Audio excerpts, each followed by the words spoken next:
So today we're going to figure out how an Amongus streamer formed a Valorant team, and then that Valorant team very quickly became pretty good and went on to qualify for NA challenges. So today we will be taking a look at Oxygen versus Disguised. And we're going to be taking a look at this map on Pearl just here, and in particular today I think we're going to focus on ults. And I really do think the ultimates in Valorant and the way that they are used and kind of thought about is one of the areas that I do think that Valorant will improve quite a lot, in the coming years or whatever of, professional Valorant play. I expect that, the ideas around it will become pretty developed. But let's start with this round number 7 here.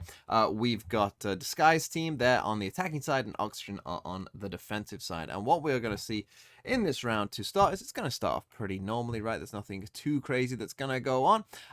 Both sides looking for information with the Fade Prowlers and whatnot. We've got this Viper Orb one way going on in here. We've got a Viper Orb in here to create some bit of distraction and whatnot. But what starts happening is we get this Fade Haunt here, and these two start pushing down towards A main, as you can see just there. These two are going to come this way, and Steel, who's playing Astra for Disguised here, he's going to get caught out, as you'll see in just a minute. This recall Astra star goes up. All of a sudden, there's two people there, and he dies. I think maybe he thought, that was a full smoke, right? And so he's just coming into the smoke that's here, but instead, it's a recall star, sees two people, and all of a sudden, things aren't going well. So the response to that from Disguised team is to very quickly, come in towards this area here, but they're going to run into the one-way here, and this is just a pretty deadly setup. You've got an alarm bot, a nano swarm, you got the one-way.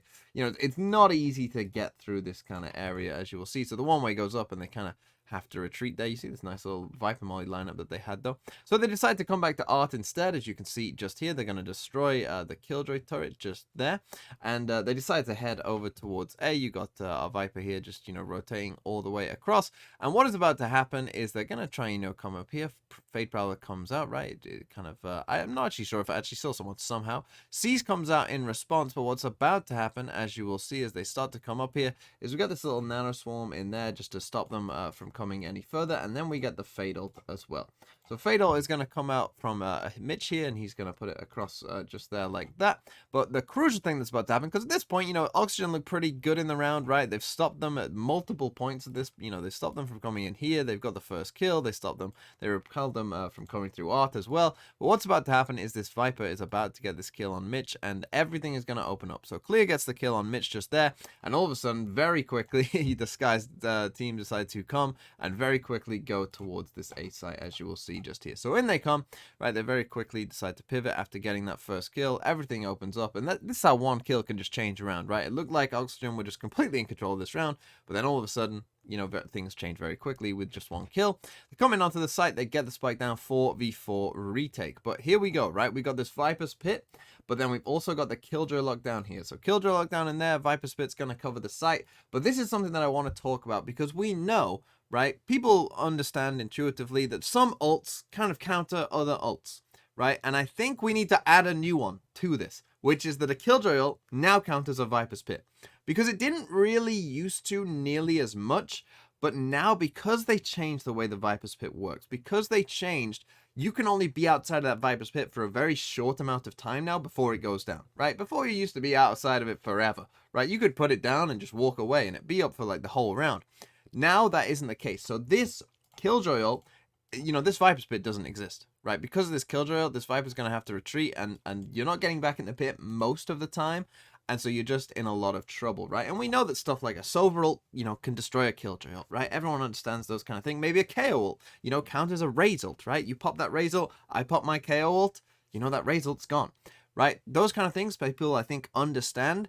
But this is a new one to add to the list, I think, which is Killjoy ult, counters a Viper's Pit. And for maps like Pearl, Icebox, that is going to have, I think, some effect because, that is going to be the meta on those kind of maps. So you see, the Viper's Pit, the spike gets planted, you got the Viper's Pit here, but everyone's having to retreat, well held there by Scuba for Oxygen, and we get a really nice retake, right? I mean, this is pretty much impossible to win. The Astra Wall goes up as well, the Viper's Pit drops, and now you're just in a lot of trouble, right? You have to try and get through the Astra Wall, you have to, try and find a way to stop them defusing the spike. It's not going to be easy. Really nice retake from Oxygen, but I just wanted to kind of point out that I feel like that is one that we need to add to the list because that has only recently changed, and because the Killjoy ult is so difficult to destroy now, and because the Viper's Pit goes down so quickly now that you're outside of it, that is kind of a big counter now, that if you have a Viper's Pit, but your opponent has a Killjoy ult, that's a pretty tricky situation to have to navigate. But now let's come to round number 11. And what's going to happen in this round, I think, is a really, really good example of a use of a KO ult and how you can kind of manipulate your enemy team. So we saw in the previous round, and we'll see it now here as well, you got this Viper orb here on the double doors, and you've also got a Killjoy alarm bot with a nano swarm there as well. You've got the Viper who's kind of still watching the doors as well, with Viper mollies to send up here as well, and you've got an Astra who can send an Astra Suck in there also. Now this has all happened previously in this game, right? Up until round 11, at this point we've seen Disguise team try and get up in this area. We've seen Astra Sucks, we've seen Viper mollies, we've seen this alarm bot, we've seen this nano swarm, we've seen this one way. It's a lot to try and deal with to get through here, okay? It's just so much. It's so tricky. Essentially, Oxygen was saying, you are not coming through here, okay? This was kind of their game plan, right? We've got so much utility there, and it's such a small, tight space, you're not getting through there. But we have KO ult this round, and so everything changes, right? And so if you know that your opponents have this kind of deep setup that relies on a ton of utility, right? They're really just trying to say, because of this utility, you're not getting through there. Well, we've got KO ult, right? And that is going to actually manage to reach both this Killjoy and Viper when we come through here. And so your whole plan is going to just crumble down, right? This plan that you've been going for pretty much the whole, every round is now going to fall apart. Really, really good use of a KO ult here, right? Just to kind of completely break the tendencies and your wishes of your opponent. There goes the KO ult, there goes the Viper orb, there goes the nano swarm and the alarm bot. KO molly down there, just there. We also are going to send a Prowler just down here that gets shot by the Killjoy, but we also send an alarm bot in here. And this is one of the first reasons why, I was kind of big on the Killjoy train on Pearl pretty early on. But one of the reasons for that was you can put alarm bots like this down, right? Which just means that this reflank, as you're trying to come down here, right, you'll know if anyone tries to come back behind you, right? Just a really good use of the alarm bot, and you'll see that that will actually pay off for them as well, because that is exactly going to happen. We get the kill there on the Viper. We do get a nice sniper shot here, and there's also an Astra Suck here, which is why this KO is going to flick off to the right. And to be fair, Pawnee does a really nice try here, right? He walls this off and tries to just up down there. He does get the one kill, but then he's gonna get traded out, as you will see just in a second there from Gangster. And then what's gonna happen is this Killjoy is gonna try and get down here, right? But then the alarm bot goes off, so now they know that someone is there. This timing, I mean, we talk about bad timings in games. I just want you to watch the timing of this smoke as it falls, right? So the KO is being revived, right? We got bullets shot in there, and then as soon as you need to reload, then the smoke fades, right? Steel actually manages to sneak in towards CT, as you can see him just walking back there, and he's going to end up in towards Heaven as the spike goes down, and we're going to end up in a situation where, it's already a 5v3, now it's going to be a 5v2, and so the decision is to just save instead. And it's a really, really nice round, and I think it's a really good example of, really thinking about where the best place to use those ults are, because it's not often, right? A lot of teams would have just gone, oh, we've got KO ult, let's just blitz down A, right? That's a very, very common thing to do, but instead, for this game in particular, the way that, Steel or whoever was calling it, to go for this strat instead with the KO ult, to counter all of that utility, because Oxygen were relying on that utility, just made a lot more sense, and it really, really worked, as you can see just there, even though it was a bit of a weird strat. And now let's come to round number 12. And the thing that I want to highlight here is, again, who has ults, right? So we've got a Viper's ult here, we've got an Astra ult, and we've got a Fade ult for Disguised, right? In particular, I want to focus on the Fade and the Viper ult just there, because what we're going to see in this round, as you'll see in just a second, is we're going to get the Viper's Pit out here on towards B, okay? And actually, Oxygen did use this Viper's Pit, twice in this half. And on the first time, they actually did manage to win the round. I thought they maybe got a little fortunate, that Disguise didn't quite find the Viper, it seemed. But, they did manage to win the round. So they go for it again. But the thing is, with this Viper Pit, it has, one big advantage, I think, which is it helps you defend, this area of the map, this B long area, which honestly is a very difficult part of the map to defend, especially without an op, which they don't have in this round, Oxygen. This is a helpful way of trying to defend what is arguably the hardest part of the map to defend, right? That's good. The problem with this pit, well, there's a couple of problems. One is that it gives up this kind of space for free, right? This space normally wouldn't be for free, but now you have no idea what's going on down here, the entire round, right? That's not actually going to play a factor in this round, but, it could have done. The second thing is, this is a very, big surface area, and there's kind of no walls to put your back against if you're this Viper, right? There's no easy way to defend this pit as the Viper and stopping people getting through.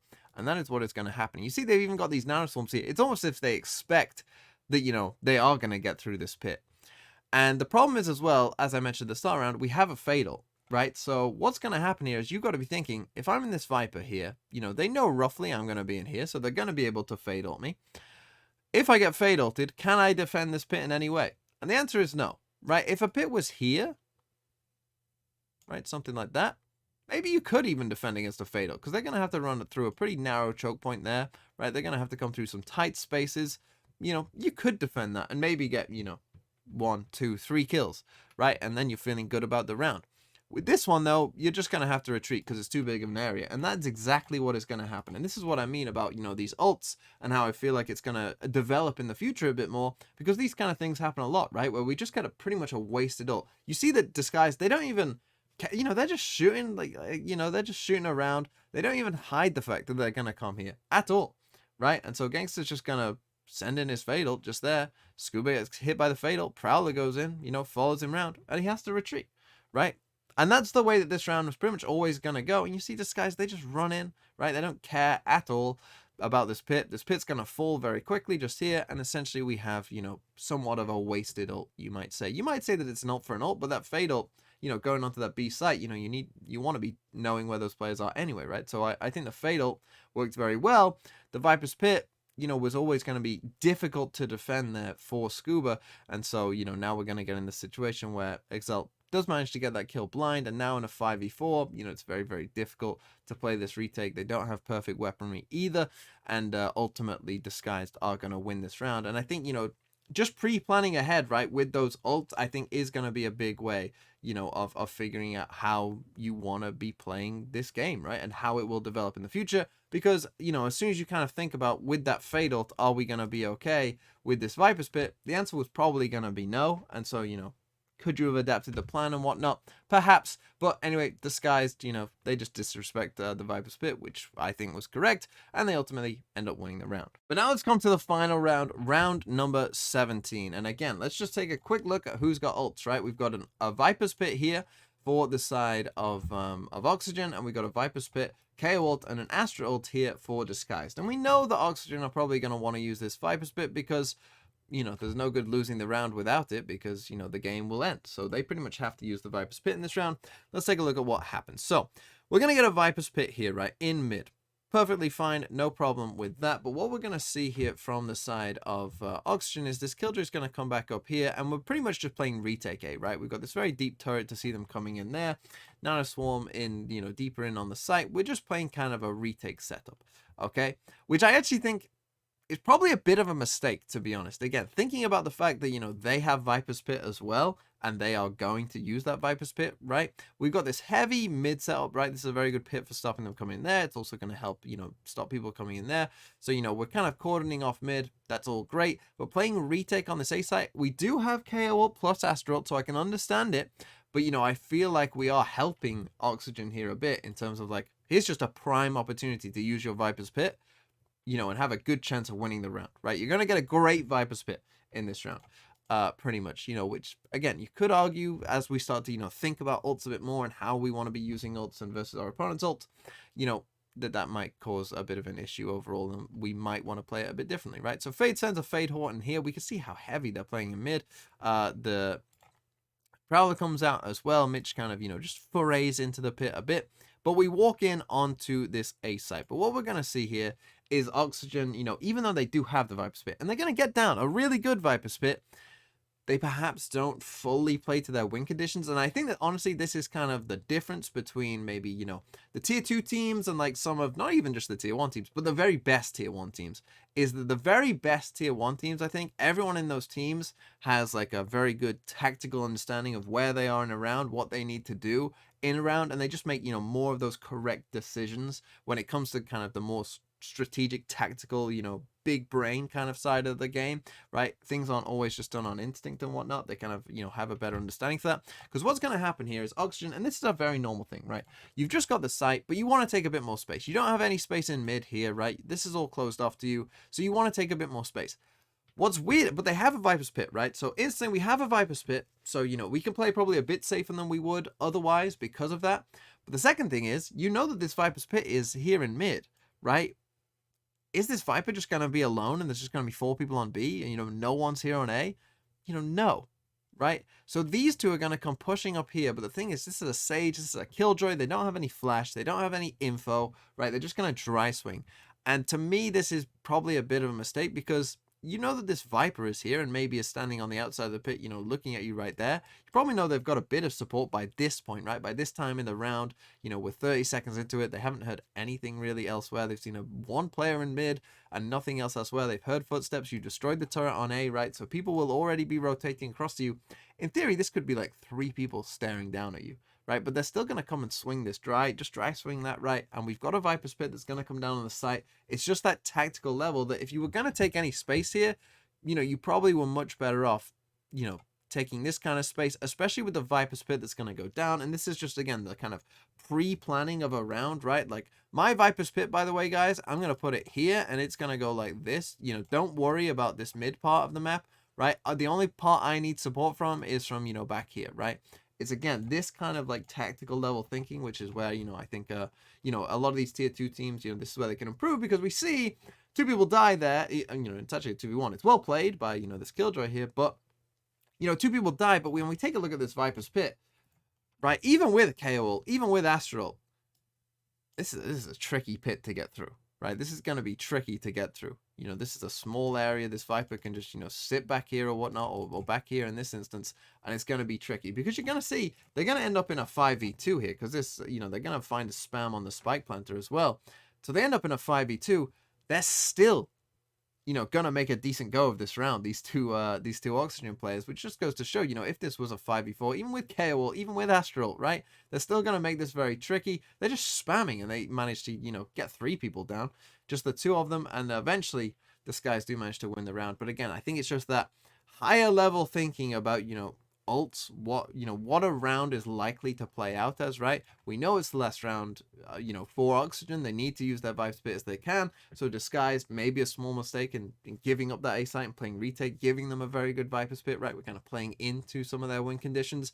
And then also for Oxygen, right, they're not playing into their win conditions, maybe not fully communicating where that Viper's Pit is likely to go, right? What our kind of plan is. As soon as we see that Viper's Pit in mid, we know we're not going to be able to take mid, so do we need to push that from there, right? Are we better pushing CT? Those kind of things, is where Valorant, I think, will improve overall, because even the very best teams, make these kind of mistakes, and obviously it is very hard. And I'm not saying that these 2 teams aren't very good, because they are very good teams, but, this is the kind of level of thinking, I think, as we go forward with Valorant, that will improve in time.